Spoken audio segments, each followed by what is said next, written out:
Strain APPETITE. Madi yang berumur 3 tahun tak terlalu paham apa yang terjadi, namun ia bisa melihat wajah ketakutan dari wanita yang tengah menggendongnya. Wanita itu, Margaret, adalah seseorang yang merawatnya sejak kecil, bahkan sudah dianggapnya sebagai ibunya sendiri. Namun ia tak pernah melihatnya sepanik ini. Jalanan kota dipenuhi oleh kerumunan yang tengah panik, semuanya berlari ke arah yang berlawanan. Gedung-gedung seakan menggemakan teriakan dan jeritan. Mereka yang jatuh akan terinjak-injak hingga mati. Margaret berhasil menepi dari kerumunan itu dan menemukan sebuah celah kecil di mana ia menurunkan Madi dan menyuruhnya bersembunyi di situ. "Madi," katanya, ketakutan mengalir dalam suaranya, "tetaplah di sini.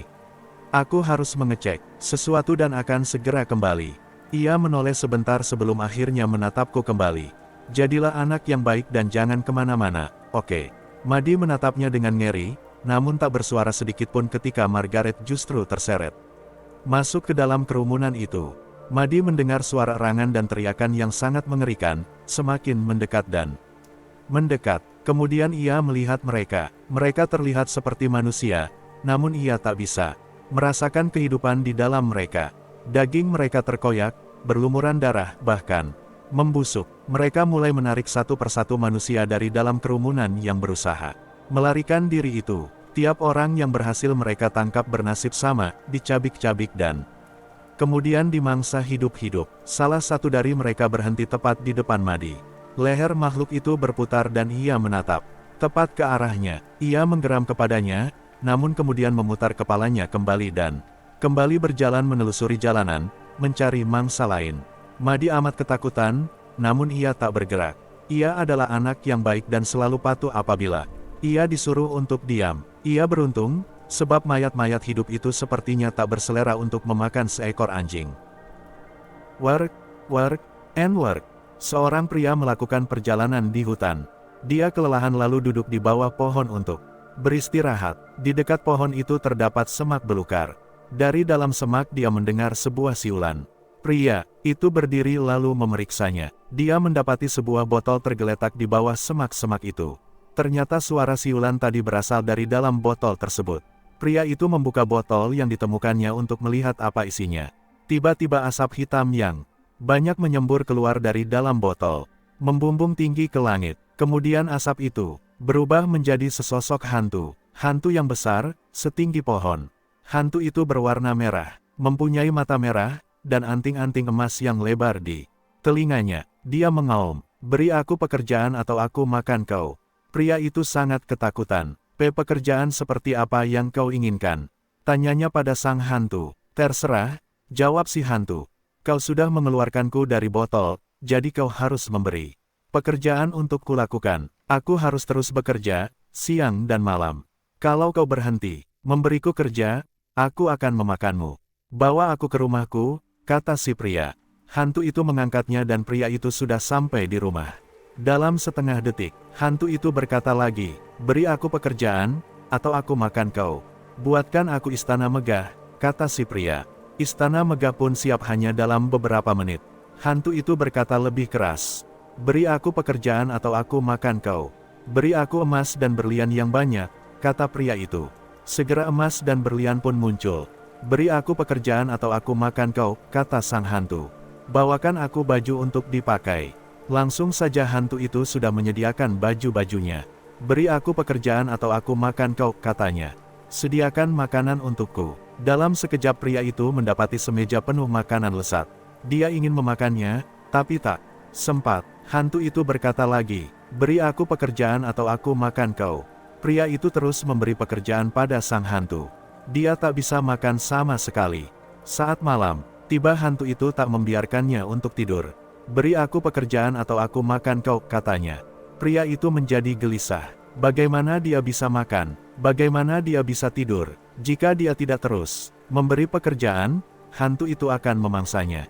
Kemudian pria itu mendapat sebuah ide. Dia memerintahkan si hantu, "Buatkan aku pilar yang setinggi langit."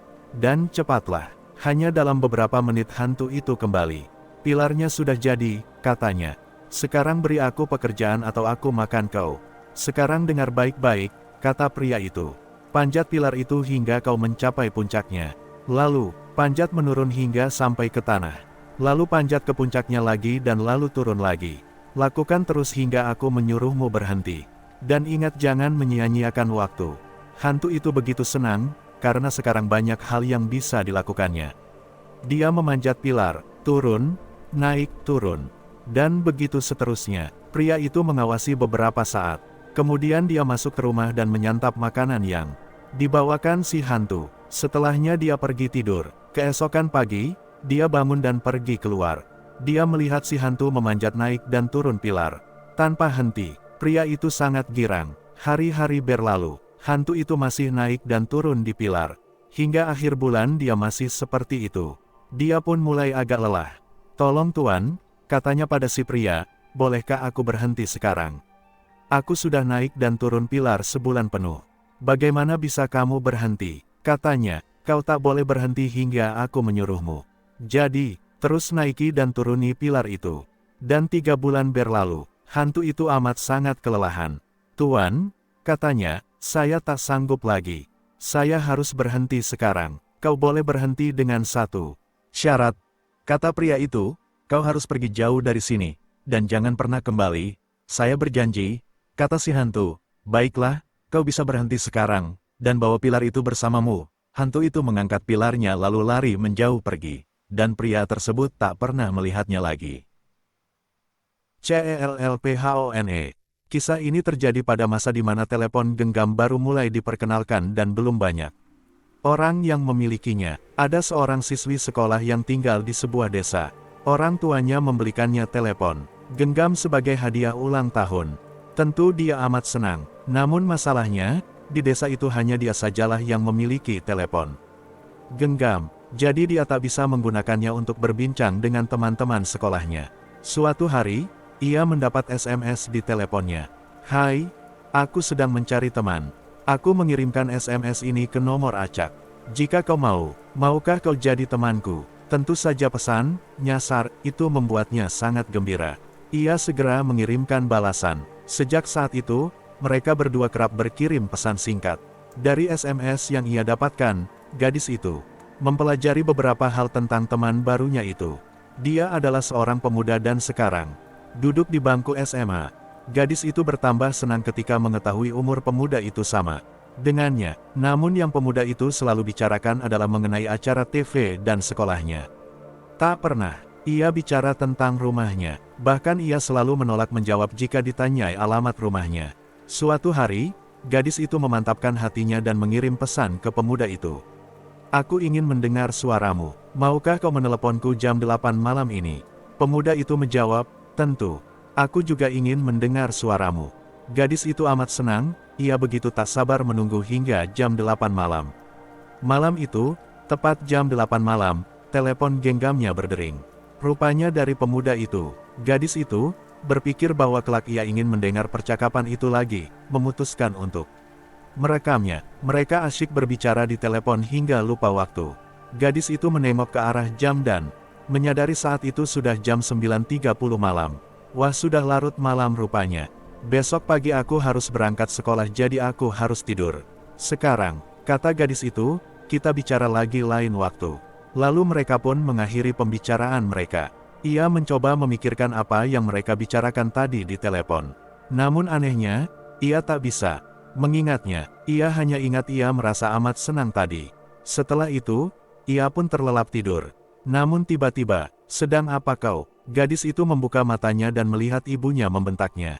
Ia menjadi terkaget ketika sadar bahwa ia hampir saja terjatuh dari jendela. Kakinya berasa di pinggiran jendela kamarnya yang berada di kamarnya di lantai 2. Saat itu jam 2 pagi. Ibunya rupanya mendengar suara dari arah kamar gadis itu. Dirundung perasaan tidak enak, sang ibu memutuskan memeriksanya. Gadis itu amat bingung. Ia tak ingat memanjat jendela ini di tengah tidurnya. Tiba-tiba saja, ia teringat percakapannya dengan pemuda itu. Ia kemudian memainkan rekaman percakapannya tadi di telepon. Namun yang ia dengar hanya, "Kau akan mati karena melompat dari jendela jam 2 pagi. Kau akan mati karena melompat dari jendela jam 2 pagi. Kau akan mati karena melompat dari jendela jam 2 pagi. Kau akan mati karena melompat dari jendela jam 2 pagi. Kau akan mati karena melompat dari jendela. Jam 2 pagi. Kau akan mati karena melompat dari jendela jam 2 pagi. Kau akan mati karena melompat dari jendela jam 2 pagi. Kau akan mati karena melompat dari jendela jam 2 pagi. Kau akan mati karena melompat dari jendela jam 2 pagi. Kau akan mati karena melompat dari jendela jam 2 pagi. Kau akan mati karena melompat dari jendela jam 2 pagi. Kau akan mati karena melompat dari jendela jam 2 pagi.